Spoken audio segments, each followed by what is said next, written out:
Hello, and welcome to my NXT review. Welcome to the NXT review. A lot of things going on in this show tonight. Big things going on, especially leading into title matches. Wow, it's going to be a lot of title matches next week on two certain shows. Between this one and AEW, it's going to be a big competition next week in the ratings, I assume. So, we'll see where this goes, but we still got to get to this week's ratings. But we did kick it off, though, at NXT with a video package of what was going on from last week. But when they were doing the video package, it pretty much stopped and cut off by Adam Cole, talking about the main event of the show is stupid because everyone's coming after his title and that they don't deserve a shot or anything. Pretty much says he's been on the run of a lifetime, and now this is just to get a chance to pretty much try to lose to Adam Cole, and that's going to be undisputed next week, as he put it. So he interrupted that, but we did kick it off with the Cruiserweight Championship on the line. Angel Garza versus Lio Rush. You want to talk about a hot start to kick off this show? Watch this fucking match. You'll see how this is a hot start to kick off this show, okay? Of course, Garza does his usual entrance and whatnot, and everything. Rush came out, but as they did introductions, Lio Rush pretty much rushed him, basically because of, Garza was teasing his wife with the breakaway pants thing. Pretty much both guys brawled with each other to the outside of the ring then. I swear one like they land on his head, but Rush pretty much started to go into him, tossing Garza into the steps, and, he pretty much tripped and Rush knocked him into it then, because Rush pretty much, I guess he was trying to get him as much as he could. Garza ran around the ring then. Pretty much they got back in. Just like I said, this was a crazy match. I did like that. I'm pretty sure he tried to do a kill switch and Rush could not get it. And, they could do the picture thing. One thing I did like throughout the match was Rush and Garza with a moonsault. But when he came back to the top rope then, Garza pretty much like dodged. He flipped himself, but then pretty much doing a running Spanish fly, so he could stop that, that final hour he does, which was pretty crazy. The running Spanish fly was insane.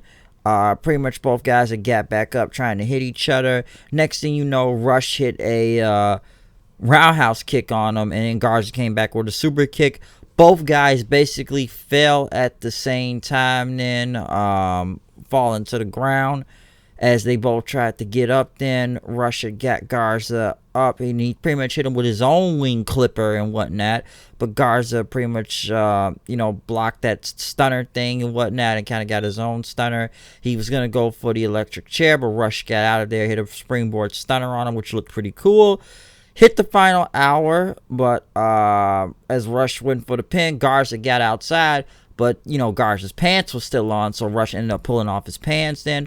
Rush hits a big final hour to the outside with Garza's knees going up, looks deadly, hits him with the wing clipper. Rush still kicked out, but Garza pretty much put him into a submission hold of the wing clipper.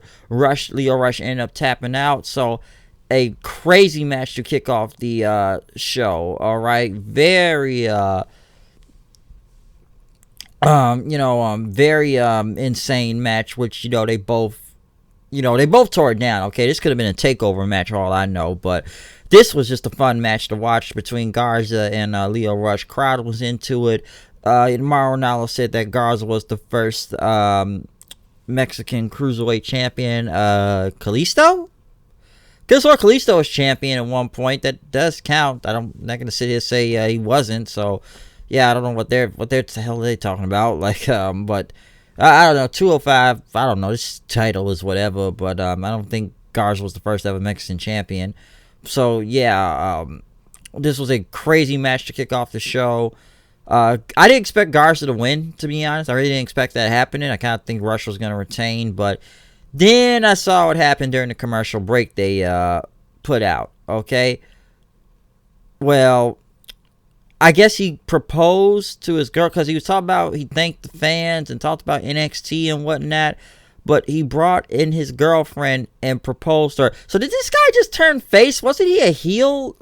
Taking off his breakaway pants in front of people's wives. So, now she basically just said yes. So he's a face now because he just proposed to his girlfriend.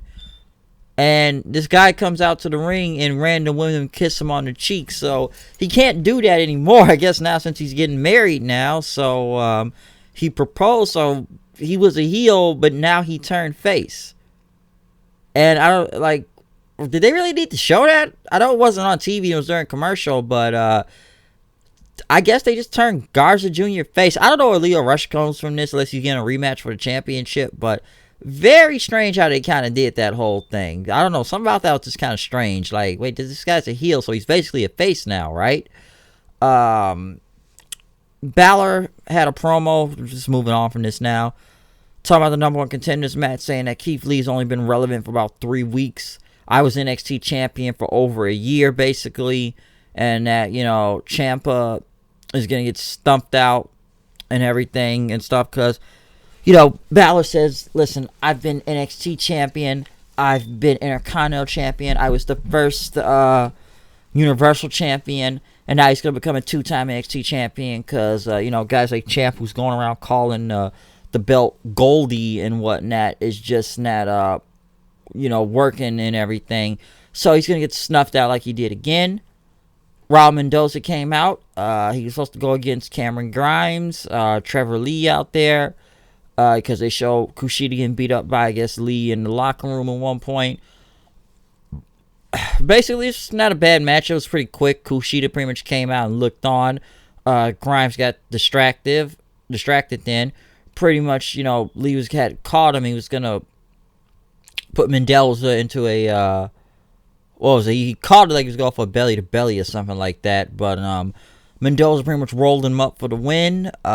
Pretty much beating Trevor Lee out there. As fans pretty much kept telling Kushida, put the hat on. Which he did end up putting on his leprechaun hat and walking off. So it does protect Trevor Lee, since he took another loss right here. Since, Kushida came out. So they are in a feud of what's going on right now. So we'll see what happens from that. At least it was good to see Mendoza get a win. Don't know much about him, but he did get a win. The Forgotten Sons, as soon as I heard the Forgotten Sons theme and they were coming out, I was about to go to the bathroom, but then I heard Gunner was about to wrestle, Jackson Riker. He went against Travis Banks, the Kiwi Buzzsaw. If you do not watch NXT 2K, the NXT UK show, then you probably don't know who he is. I've seen him before. I haven't really watched it that much, but, I do know who Travis Banks is. I'm like, okay, since Gunner is in this, we'll see where this goes.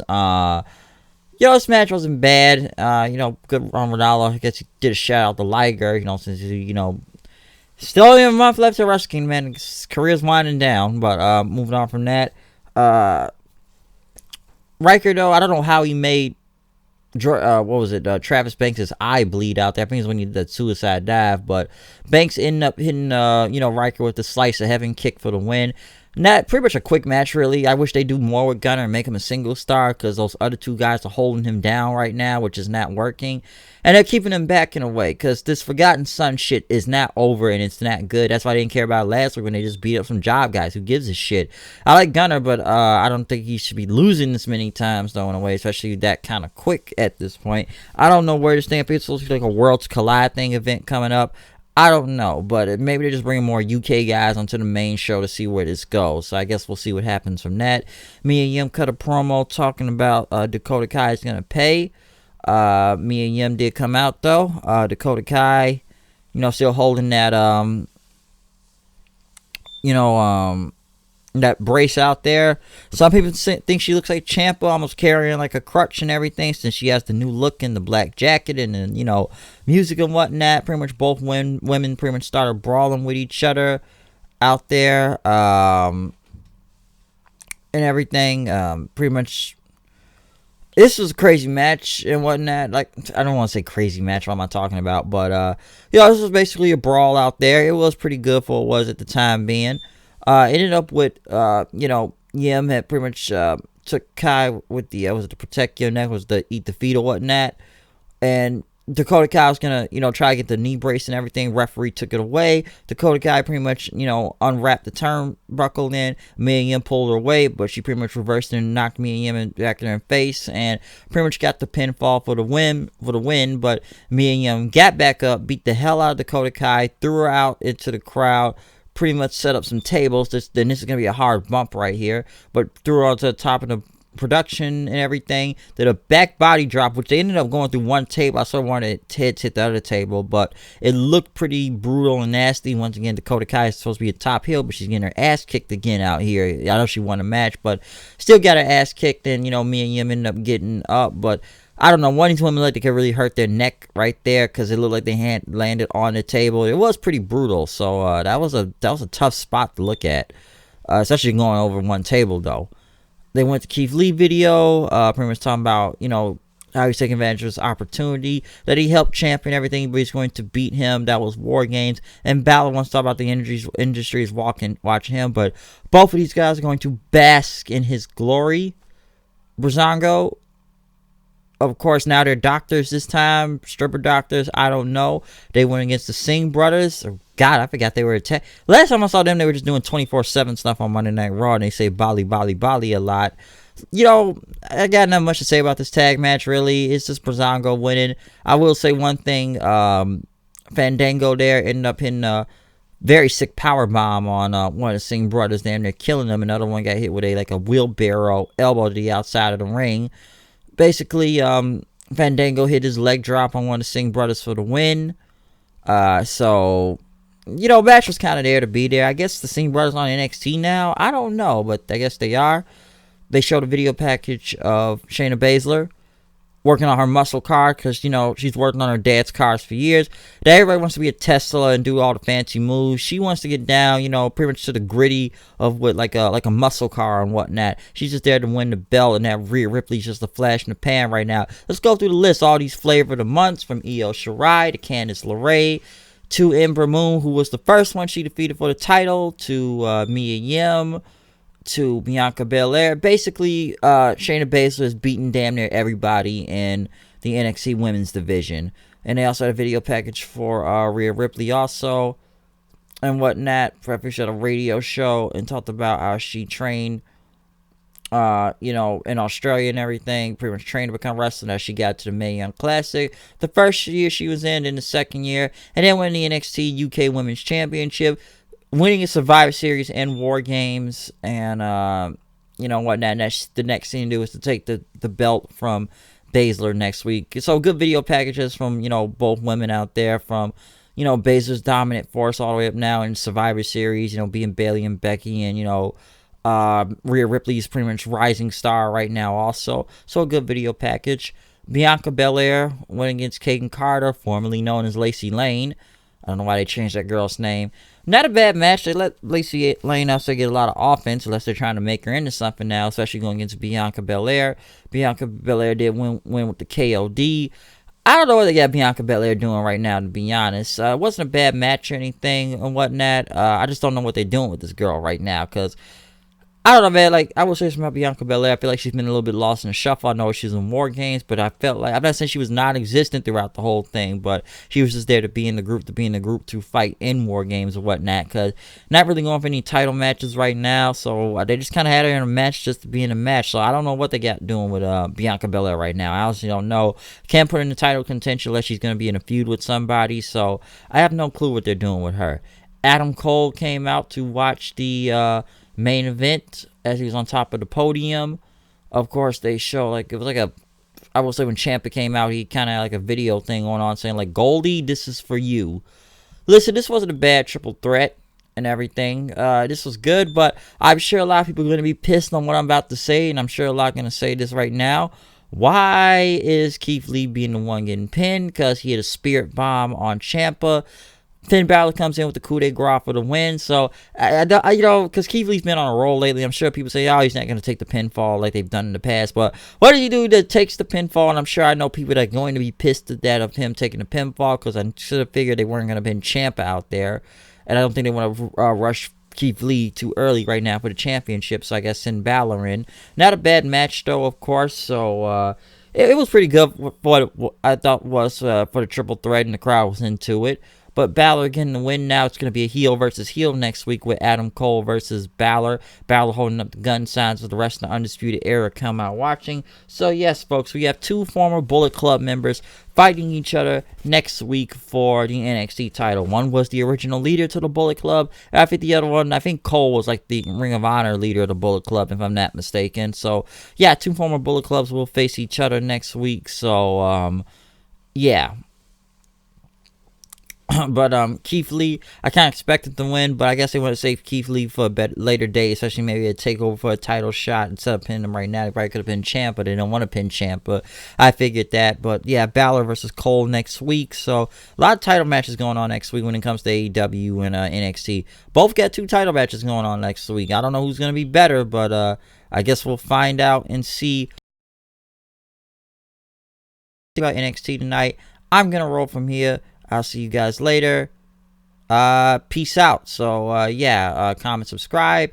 Tell me what you thought about this show. And I'm repeating myself from here. But, yeah, that's my NXT review. We'll see you next time. Like I said, a lot of title matches on the line next week. I'm out of here because I got to say, check out that Resident Evil 3 trailer, too, man. That's going to be a fun-ass game. Resident Evil 2 is pretty hard, too. But check out Resident Evil 3 just to give a last reminding note. So yeah, that's it. Fuck Lifetime, and I'm out of here. I'll see you guys later. Peace out.